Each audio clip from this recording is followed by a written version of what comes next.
Здравейте, добре дошли на видеооглед на двустаен апартамент, находящ се в квартал Роландовци. Влизаме първоначално в спалнята, изцяло обзаведена, оборудвана, на пода има ламинат, дограмата е ПВЦ, отоплението е на ток с конвектори, телевизорите са монтирани стенно, вътрешните врати са ПВЦ. Влизаме в дневната. Дневната е с кухненски бокс, изцяло обзаведено и оборудвано. Продава се така. Тераса с юго-източно изложение, климатик.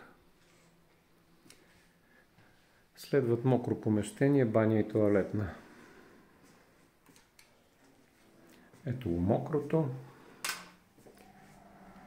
Банята и тоалетната. Ако нашето предложение ви е заинтересувало, заповядайте на място да го разгледате.